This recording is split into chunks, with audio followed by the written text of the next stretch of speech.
Las 11 de la mañana, Lau. Sí, así que nosotros ahora estamos por hablar con alguien muy importante sobre un tema de actualidad que la verdad que no podemos ignorarlo y lo tenemos que Exacto. también hablar aquí en el Magazine Cerca Tuyo, y por eso le damos la bienvenida y la saludamos a Natalia Salvo, abogada. ¿Cómo estás, Natalia? Ezequiel y Laura te saludan.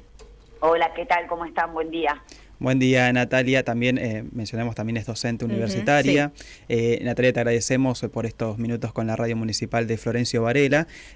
Para hablar sobre, justamente, como dice Laura, esto de lo que se está hablando en estos momentos. A veces un tema cuando se tocan los medios de comunicación, por ahí se tratan términos que por ahí los oyentes no conocen, o también se trata de hablar del tema desde otro punto de vista, y por ahí es donde el punto de vista donde el medio de comunicación te quiere llevar, ¿no? Y en este caso nosotros queremos conocer, y un poquito también por eso te llamamos por teléfono, y justamente para poder conversar con vos, Natalia, sobre esta causa de vialidad, como llaman, que es la causa por supuestas irregularidades en la obra pública de Santa Cruz entre 2003 y 2015, que se ha llevado en estos últimos días, que hemos escuchado, ¿no? Tanto a las presentaciones del fiscal Diego Luciani, como también estas últimas fotos que salieron a la luz de su relación, de sus partidos de fútbol con el juez también del Tribunal Oral Federal número 2. Natalia, esta causa, que es muy mediática, tiene mucho que ver también con un ataque que se viene realizando desde hace años contra la vicepresidenta de la Nación, Cristina Fernández de Kirchner, ¿no? Exactamente, sí, hay que poner un poco en contexto esta causa. Esta causa es una de las últimas que quedan en función o realizadas contra la vicepresidenta y sus exfuncionarios. Otras, como la causa de dólar futuro, memorándum, los documentos históricos, fueron desechadas, ya sea por inexistencia de delitos o por sobreseimientos. Y esta causa tiene una oportunidad y un contexto que es previo al año electoral 2023. Y la verdad que si nos ponemos a analizar esta causa en términos jurídicos, es una causa que no debería por qué haber llegado a la instancia de juicio oral. Y esto lo digo porque justamente los delitos que se le imputan a la vicepresidenta y al ex ministro de Planificación, Julio De Vida, entre otros funcionarios, es la asociación ilícita y la defraudación del Estado por la construcción de 51 rutas en la provincia de Santa Cruz. Se alega una supuesta preferencia en la licitación y adjudicación a las empresas de Lázaro Báez, y se alega también la existencia de sobreprecios. Bueno, la auditoría inicial con que arrancó esta causa fue confeccionada por Diego Guasel a cargo de la Dirección Nacional de Vialidad, es decir, un funcionario en pleno gobierno de Mauricio Macri. Esa auditoría, que hace poco un periodista también sacó un video donde el que realizó esa auditoría hablaba, no arroja ninguna tipo de sobreprecio ni de irregularidad en la adjudicación. Por el contrario, todas las obras que fueron abonadas fueron construidas. Las demoras que eventualmente pudieron llegar a suceder son las que ocurren en todas las provincias. No existió tal preferencia, se presentaron otras empresas. De hecho, que haya sido un inversor local se justifica, como en otras provincias también, la diferencia de traslados que puede haber, por ejemplo, con una empresa que está en Capital Federal y a 2.800 kilómetros, en este caso de Santa Cruz, cómo se abaratan los costos cuando la explotación de la empresa es en esa misma provincia. Después no hubo ningún testigo en estos 3 años que mencionara la responsabilidad penal de la vicepresidenta, ni tampoco ninguna prueba pericial. 2 peritos, que uno de ellos se lo conoce por ser un férreo opositor, y así lo hace saber con algunos insultos, a la vicepresidenta. O sea que un juicio se sostiene en un respaldo probatorio. Y acá no hay ni prueba documental, ni prueba testimonial, ni auditoría, ni pericia que dé cuenta de estos delitos que se atribuyen. Y además hay algo que es tremendo, porque se habla de una asociación ilícita constituida entre el 2003 y el 2015. Una asociación ilícita que es una organización criminal que realiza planes ilícitos y que constituye con esa finalidad. Yo me pregunto qué asociación ilícita puede ser un gobierno votado por el pueblo, el de Cristina, el Kirchner o el de Mauricio Macri, sea el que sea. Y la verdad que, bueno, terminamos de asombrarnos con las fotos del fiscal, del presidente del tribunal, del presidente del tribunal de alzada, en la quinta, nada más ni nada menos que de Mauricio Macri, quien fuera el principal opositor político de Cristina, y en momentos, porque esas fotos son de ese momento en donde aún era presidente de la Nación. Yo me pregunto que aquellos que hablan tanto del Estado de Derecho, de la República, ¿qué principio o qué garantía de imparcialidad y objetividad puede haber en un juez que tiene clara amistad con un opositor político y clara enemistad con la persona que está llevando a juicio. Claro, ¿no? Es eso para destacar, justamente hemos visto las imágenes, esta justamente luego de conocerse justamente los alegatos del fiscal Luciani y después justamente esta recusación que se presentó. ¿Cómo continúa, Natalia, ahora justamente la causa con la recusación? ¿Hay justamente un tiempo para revisarla? ¿El fiscal tiene que responder, el juez también? Sí, exactamente. Se ha recusado tanto al fiscal como al juez por las mismas causales que establece el Código Procesal Penal. En este caso es el artículo 55 y que enumera más de 10 causales. Una de ellas es la clara amistad o enemistad con uno de los imputados. Esto luego lo tiene que resolver el juez, que yo digo, previamente se deberían haber excusado, que es lo mismo de la recusación, pero cuando lo hace el propio juez, evidenciando que tiene una relación con alguno de los acusados o alguna de estas causales que lo que hacen es medrar o tocar la imparcialidad por cuestiones subjetivas. Tiene que resolverlo y en el caso obviamente que lo resuelva de manera contraria, esto irá al tribunal de alzada, que llamativamente uno de los jueces que tiene que resolver también estaba jugando un partido de fútbol.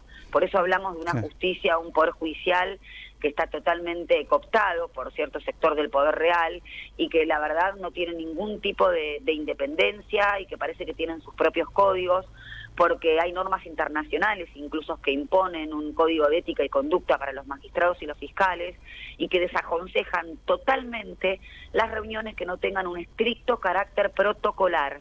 Claro. ¿No? Y por una función en especial. Así que encima hay normativa internacional, pero fundamentalmente algo básico. Cuando hablamos de debido proceso, de juez no elegido previamente, juez imparcial, la posibilidad de ofrecer pruebas para contrarrestar algún tipo de imputación y demás, son principios básicos del Estado de Derecho que están en el artículo 18 de la Constitución Nacional. Lo que están haciendo es violar clara y francamente esa Constitución. Sí. Y frente a esto, porque estamos hablando de una causa que, como bien mencionaba la abogada, no hay pruebas y se sostiene también con justamente esta relación que tiene entre el fiscal, el juez y también de otros jueces de otros tribunales. Digo, ¿esto se explica y esto tiene que ver cuando la gente escucha del lawfare? ¿Es esto?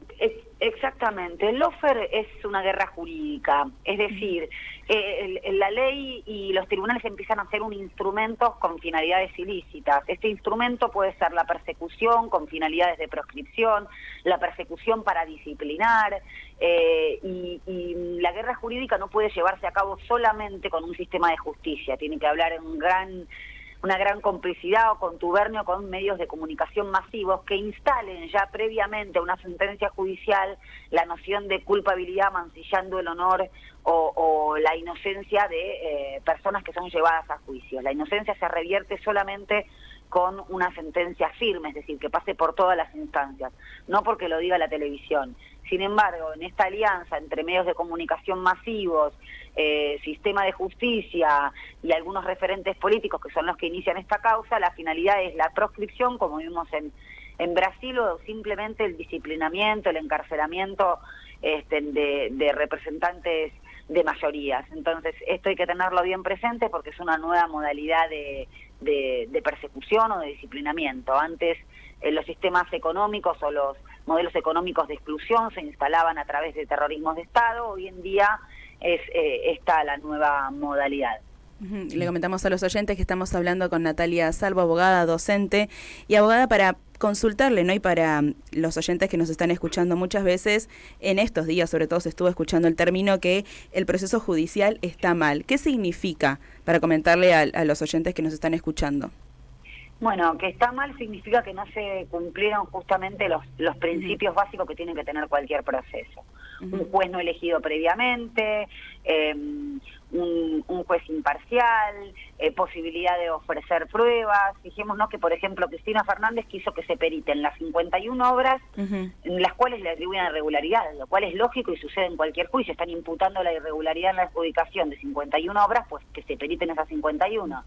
Recordarán que hace un par de años atrás no iba a arrancar el juicio oral justamente para poder producir esta prueba, y la presión que sufrió incluso la misma Corte Suprema por parte de los medios de comunicación hizo que se iniciara igual, y solo le permitieron peritar 5 de esas 51 rutas. Eso es que el proceso esté mal, que no sea un debido proceso, tal como lo establece el deber ser o las normas.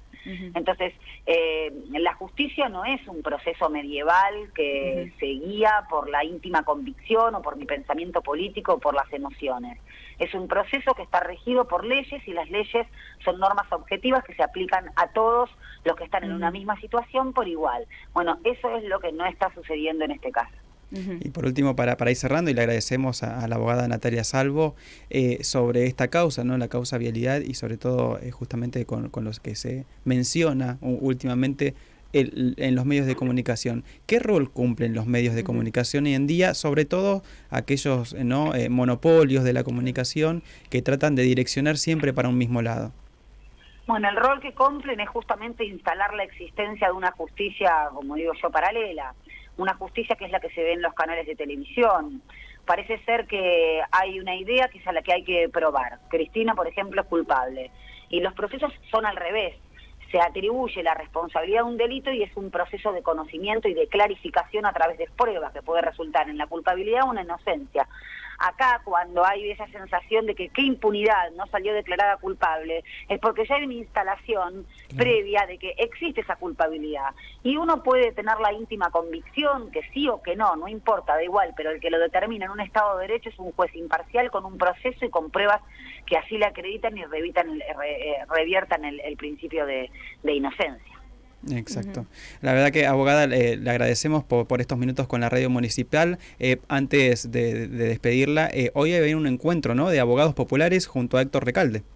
Exactamente, va a haber un encuentro justamente para debatir con abogados y abogadas el rol que tenemos para el mejoramiento de un sistema de justicia, teniendo en cuenta las problemáticas existentes tanto en la Corte Suprema como también, por ejemplo, en el Consejo de la Magistratura, que es el órgano dedicado al control y a la selección de los jueces.